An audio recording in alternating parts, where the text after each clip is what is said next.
नमस्कार, मैं राहुल कठेरिया। नेता प्रतिपक्ष राहुल गांधी जी आज बिहार के दौरे पर पहुंच चुके हैं। एक कार्यक्रम को संबोधित करते हुए, एक रैली को संबोधित करते हुए उन्होंने मुख्यमंत्री नीतीश कुमार जी के ऊपर बड़ा हमला बोला। देखिए, राहुल गांधी जी पिछले कई महीनों से बिहार के दौरे पर बराबर आ रहे हैं, लेकिन मुख्यमंत्री नीतीश कुमार जी के ऊपर हमला करने से वो बराबर बचते रहे हैं। लेकिन राहुल गांधी जी ने अब की बार नीतीश कुमार जी के ऊपर बड़ा हमला बोला है, रोजगार को लेकर, शिक्षा को लेकर और स्वास्थ्य को लेकर।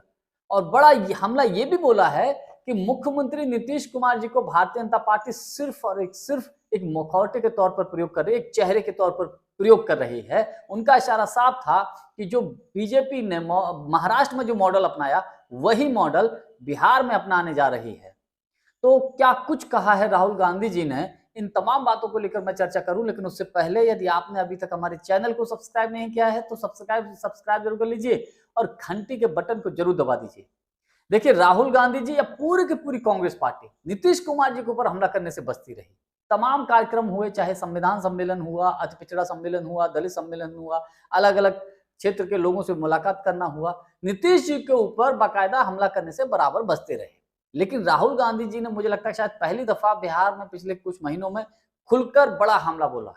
उन्होंने कहा है कि मुख्यमंत्री नीतीश कुमार जी 20 साल से मुख्यमंत्री हैं।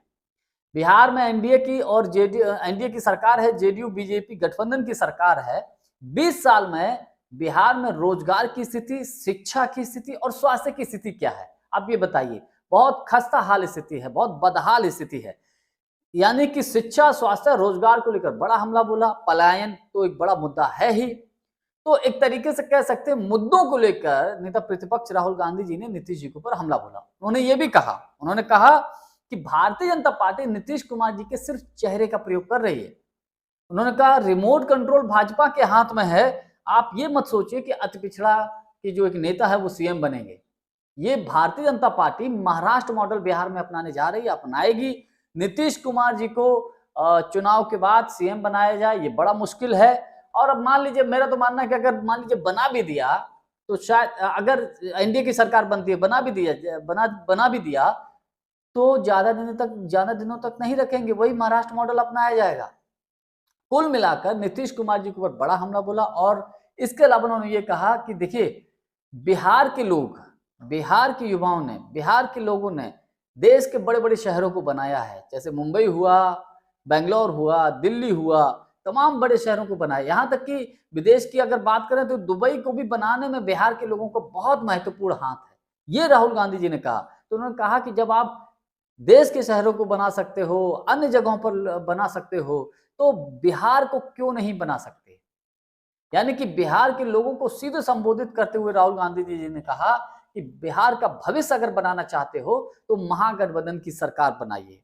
उन्होंने कहा कि हम ये चाहते हैं कि जिस तरीके से बिहार के लोग देश के अन्य प्रदेशों में जाकर काम करते हैं, उसी तरीके से देश के अन्य प्रदेशों के लोग बिहार में आकर काम करें, रोजगार पाएं।